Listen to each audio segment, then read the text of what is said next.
है, एक गांव में मीठा और बिट्टू दो भाई रहते थे। छोटा भाई बिट्टू अपनी बीवी और माँ के साथ रहता था, जबकि बड़ा भाई मीठा अपनी बीवी नसीबो कैंची के साथ अलग घर में रहता था। मीठा और बिट्टू जमींदार के खेत पर खेती बाड़ी करते थे, जिससे उनका गुजर बसर अच्छा हो जाता था। बिट्टू बहुत ईमानदार होने के साथ साथ बहुत मेहनती भी था। जमींदार बिट्टू को मेहनत करते देखकर बहुत खुश होता था, जबकि दूसरी तरफ मीठा बेहद काम चोर था। बहाने बनाकर काम से छुट्टी करता था, जिसकी वजह से बिट्टू को उसके हिस्से का काम भी करना पड़ता था। मीठे भाई, आप काम पर देर से आते हो और कभी तो बिल्कुल भी नहीं आते और मुझे आपके हिस्से का काम करना पड़ता है, जिसकी वजह से मैं बहुत थक जाता हूँ। आप काम पर ध्यान दो। हाँ, तू तो मेरे शोर के पीछे हाथ धो के पड़ गए। ये रोजाना काम पर जाता है, वैसे भी से कौन से डबल पैसे मिलते जो ये काम कर बेबे।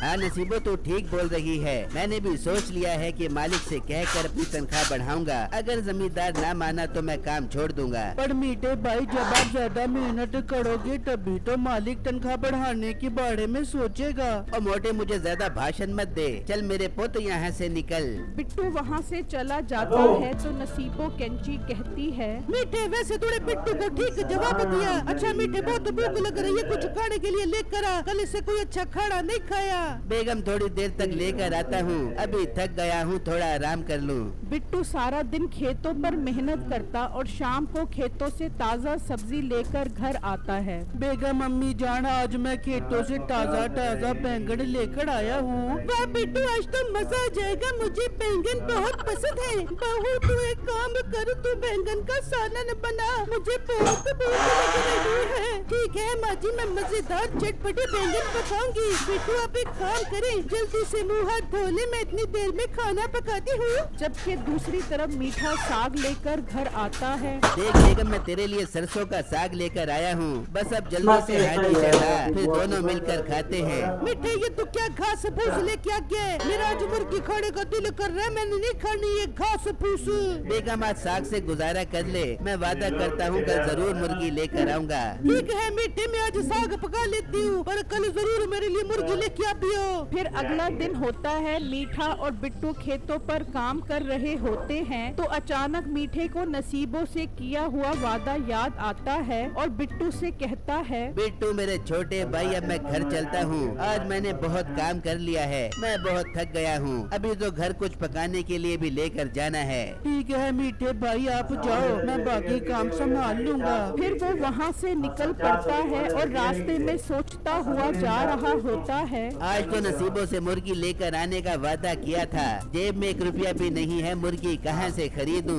मीठा अभी सोच ही रहा होता है कि उसकी अचानक नजर पड़ती है। एक मुर्गी खेत में दाने चुग रही होती है। मीठा ये देखकर बहुत खुश हो जाता है। लो जी, काम बन गया। अब इस मुर्गी को पकड़ता हूँ, आज तो नसीबो खुश हो जाएगी। फिर मीठा आगे बढ़ता है और मुर्गी पकड़ लेता है और वो मुर्गी लेकर घर आ जाता है। बेगम देख, तेरे लिए मैं मुर्गी आखिर ले ही आया हूँ। वाह मीठे, तू तो वादे का बहुत पक्का निकला। मगर ये तो बताइए, मुर्गी कहाँ से लेके आए हैं? बेगम, ये खेतों में दाना चुग रही थी, मैंने इसको पकड़ लिया ताकि इसको कुत्ते ना खा जाएं। अब हम इसे खाएंगे। मीठे, तू तो बहुत अक्लमंद हो गया। तू एक काम कर, रोज मुर्गी पकड़ के लेके आया कर, बड़े तो मजे लग जाएंगे। मीठा दिल ही दिल में सोचने लगता है, क्यों ना मैं रोजाना एक मुर्गी पकड़कर बाजार में भी बेचूं। इस तरह खेती बाड़ी करने से ज्यादा पैसे कमा सकूंगा। वैसे भी अगर मैंने मुर्गियों को ना पकड़ा तो इन्हें कुत्ते और गीदड़ खा जाएंगे। अरे मीठे, मेरी जान की टोटे, क्या सोच रहे? बस बेगम, मैंने सोच लिया है, अब से मुर्गियाँ पकड़कर सवाब कमाऊंगा। हाँ मीठे, कुत्तों से मुर्गियों को बचा ले, बहुत सवाब मिली बेबे का। फिर मीठा आधा दिन खेतों में काम करता है और बिट्टू से बीमारी का बहाना बनाता है। मीठे भाई, आप तो दिन ब दिन मोटे होते जा रहे हो और बहाना बीमारी का बना रहे हो। बिट्टू मेरे छोटे भाई, मुझे मोटापा नाम की एक बीमारी हो गई है, इसलिए मैं ज्यादा काम नहीं कर पाता। पर मीठे भाई, इस तरह तो जमींदार आपको काम से निकाल देगा। निकाल दे, अब तो मैं भी ये काम नहीं करना चाहता, कोई और काम करूँगा। मेरे दोस्त का मुर्गियों का कारोबार है, अब से मैं भी उसके साथ काम करूँगा। ठीक है, जैसे आपकी मर्जी, जो आपको बेहतर लगे वही करो। फिर मीठा खेतों में काम करना छोड़ देता है और रोज गांव वालों से आंख बचाकर एक मुर्गी चुराता है और बाजार में बेच देता है। नसीब नसीबो भी बहुत खुश होती है। इस तरह कुछ दिन गुजर जाते हैं। बेगम मैंने सोच लिया है, अब मैं ज्यादा मुर्गी चोरी करूंगा और खुद की दुकान खोलूंगा। फिर मीठा ज्यादा मुर्गियां चुराने लगा और उसने मुर्गियों की दुकान खोल ली। मीठा दिन को दुकान चलाता और शाम को गांव वालों पर नजर रखता। जब वो सो जाते तो वो मुर्गियां चोरी करने लग जाता। इस तरह उसका कारोबार खूब चमकने लगा था। नसीबो बहुत खुश थी, बात बात पर मीठे की तारीफ करती। मीठे तू तो बहुत अच्छा शोर है, मेरा कितना ख्याल रखता है। मीठा अपनी तारीफ सुनकर बाग बाग हो जाता। दूसरी तरफ गांव वाले परेशान होने लगे। उनकी रोज मुर्गियां कम होती जा रही थी। मेरी आज एक मुर्गी चोरी हुई है। मेरी भी किसी ने 2 मुर्गियाँ चोरी की है। मेरी भी 4-5 मुर्गियाँ कम है। मैं तो बोलता हूँ हमें पहरा देना चाहिए। आखिर ये बाजरा क्या है? पहले तो गांव में मुर्गियाँ इस तरह गायब नहीं होती थी। फिर चंद लोगों ने खेतों में पहरा देना शुरू कर दिया। 2-3 दिन तो उनको कोई इंसान या जानवर दिखाई ना दिया, मगर एक दिन दोपहर के वक्त उनको कोई खेतों से बाहर निकलता हुआ नजर आया। वो शोर मचाकर पीछे भागे, मगर मीठा वहाँ तेजी से भागकर निकल गया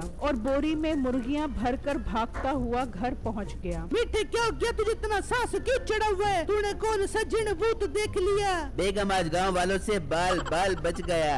दूसरी तरफ गांव वालों ने प्लान बनाया कि बड़ा सा जाल बनाया जाए। जैसे ही मुर्गी चोर नजर आए वो जाल उस पर फेंक दिया जाए। मीठा भी अब डर गया था। 2-3 दिन मीठे में हिम्मत ना हुई चोरी करने की। इस तरह उसकी दुकान भी खाली हो चुकी थी। मीठे तू तो गाँव वालों से डर के घर पर ही बैठ गया। एक काम करते, आज मैं भी तेरे साथ जाकर मुर्गियों का शिकार करती हूँ। देखियो किस माई की लाले में इतनी हिम्मत है कि वो हमें पकड़े। बेगम ये तो बहुत अच्छा हो जाएगा। इस तरह हम बहुत सारी मुर्गियाँ पकड़ लेंगे। फिर वो दोनों खेतों की तरफ निकल पड़ते हैं। वो दोनों बड़ी सफाई से अपना काम कर रहे थे। उन्होंने काफी मुर्गियां बोरी में क्यों कर रहे हैं जमा बहुत काम? की थी, तो अचानक उनके ऊपर कोई चीज आकर गिरी। जब दोनों ने ऊपर देखा तो वो दोनों जाल में फंस चुके थे। इतने में गांव के लोग भी इकट्ठे हो गए। उन्होंने देखा मीठा और नसीबो जाल में बंद हैं। उनके पास मुर्गियां भी हैं, तो वो समझ गए यही मुर्गियां चोर हैं। अच्छा तो तुम लोग मुर्गियाँ चोर हो, तुम्हें तो हम पुलिस के हवाले करेंगे। पुलिस बार बार कर तुम लोगों से हमारी मुर्गियों के पैसे निकलवाएगी।